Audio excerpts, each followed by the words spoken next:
On sera dans le thème. Bon, allez, on y va. Pâte de lion, c'est parti. Bonjour à tous et bienvenue à nouveau dans ma cuisine. Aujourd'hui pour cette nouvelle vidéo, on va faire un petit clin d'œil à Disney. Encore une fois, je sais. Donc c'est une vidéo qui va être publiée sur ma chaîne professionnelle, donc Anto by Roll, dédiée à toutes mes recettes, tout ça, version cook and roll, et la chaîne Live by Roll. Donc c'est une petite chaîne familiale qu'on a pour les choses Disney, les vlogs, les nouveautés, les merch, merchandising, tout ça, tout ça. Donc là, on est en plein mois d'août. On est dans la saison du Roi Lion et du Livre de la Jungle. Donc il y a, bon, après en ce moment, on va pas se cacher, c'est la merde. Avec le Covid et tout ça, il y a des spectacles qui ont été annulés et tout. Mais ils vont quand même ressortir quelques spectacles à moteur action au niveau du studio.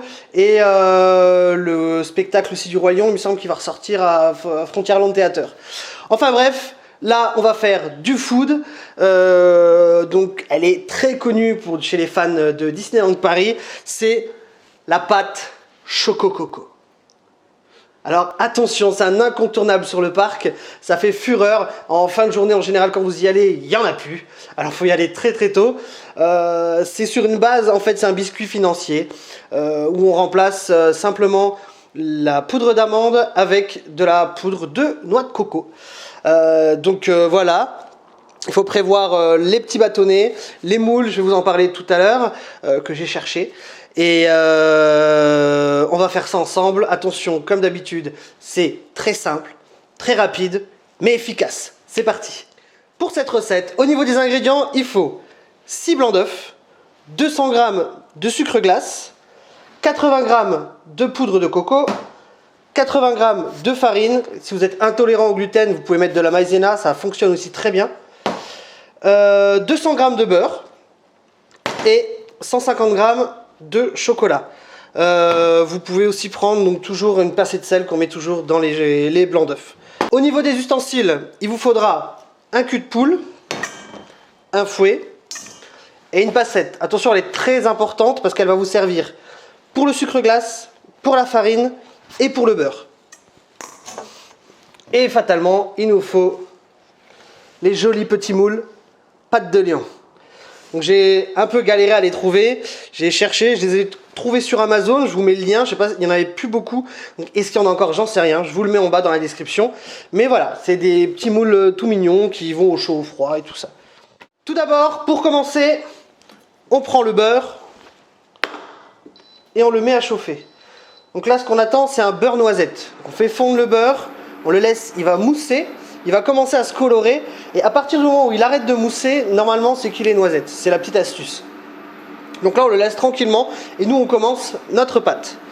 On y va, on prend les blancs d'œufs, une petite pincée de sel, et on les fouette. Alors, on va les rendre mousseux. Ça sert à rien de prendre un batteur, parce que c'est vraiment, ça va très très vite. Et les rendre mousseux, ça suffit largement.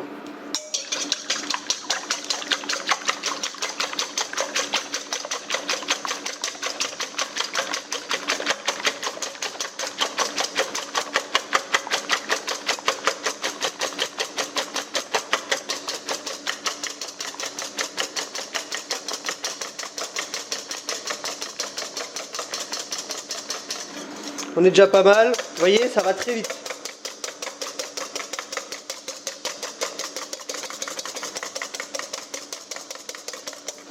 Et voilà, comme ça, ça suffit.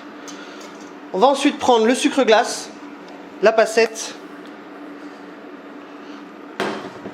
on saupoudre au-dessus et on mélange.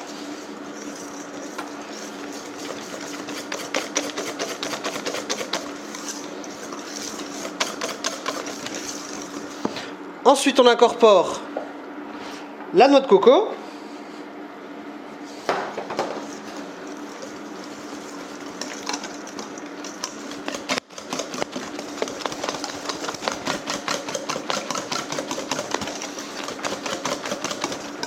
Pendant ce temps, vous voyez, le beurre commence à mousser. On entend un petit peu crépiter, c'est qu'il va commencer à cuire. On prend ensuite la farine. qu'on va tamiser. Donc c'est pour éviter les grumeaux.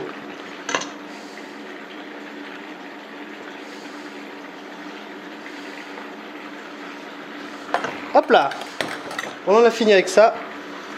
Et on mélange.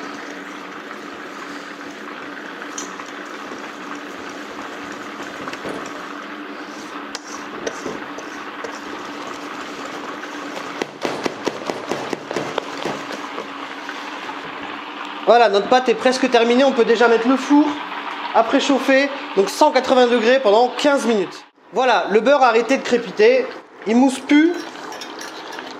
Et donc on a un beurre noisette.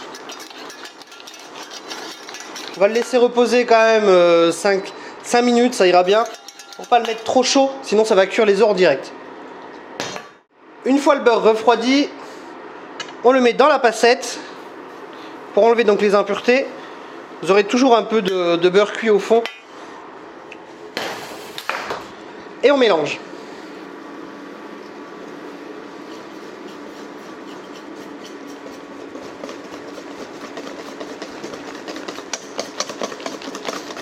Voilà, vous avez une pâte bien homogène.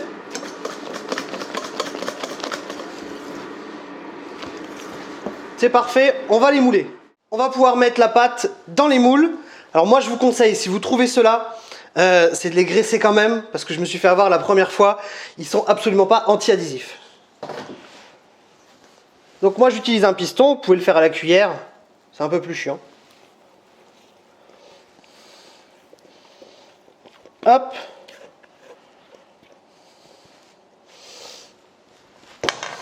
Et on y va.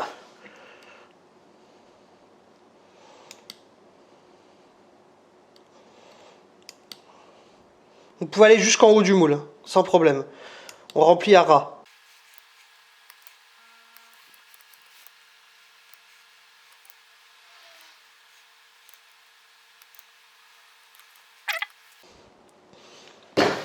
Voilà, on va déjà faire la première tournée et on continuera la suite. La pâte, elle se garde comme ça à température, il n'y a aucun problème. Une fois que c'est bien rempli, on enfourne pour 15 minutes.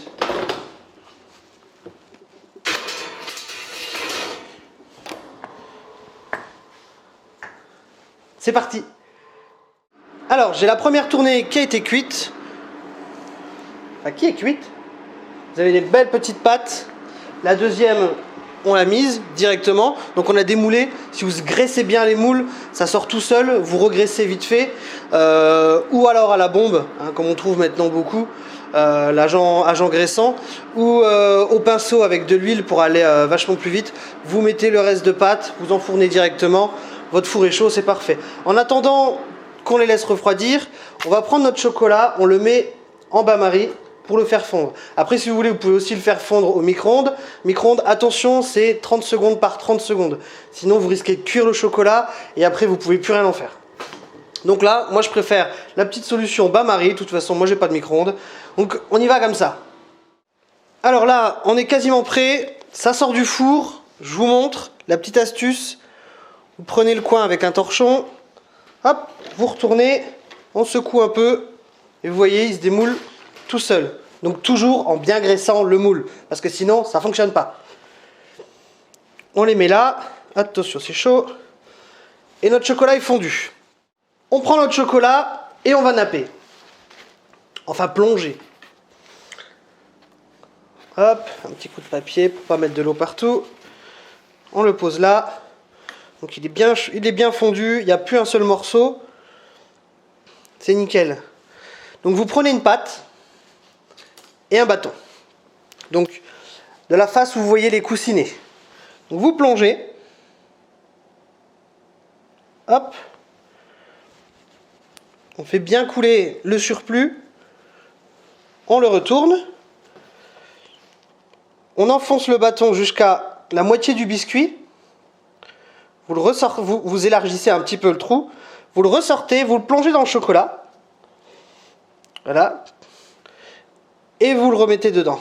Donc ça va permettre au bâton de s'imprégner en fait. Le chocolat, il va durcir à l'intérieur avec donc le biscuit et le bâton va tenir sans problème. Là, vous les posez comme ça. Le chocolat, vu qu'il est bien liquide, il va s'enfoncer un petit peu entre les coussinets et après vous avez un marquage parfait. Donc on y va, c'est parti, on nappe tout.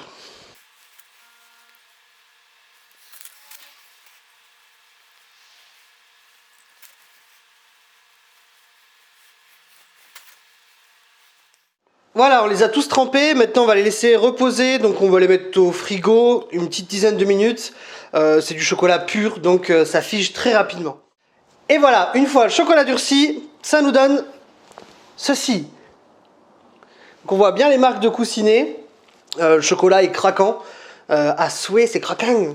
Et on s'est amusé à faire une petite déco, voilà, ça peut convenir à un anniversaire pour enfants, thème roi lion, jungle, tout ça, ça peut toujours faire plaisir, voilà, c'est un petit truc tout bête à faire quoi, mais qui peut être sympa. Comme je vous ai dit au début de cette vidéo, donc elle va être publiée sur ma chaîne professionnelle et sur la chaîne Life by Roll, qui est une chaîne consacrée à l'univers Disney, les vlogs, tout ça. C'est déjà la fin de cette vidéo, je vous ai dit que ça allait aller très vite. N'hésitez pas à liker, partager, vous abonner, la petite clochette de notif. Et à bientôt pour une nouvelle vidéo. Vous avez tous mes secrets, à vous de jouer.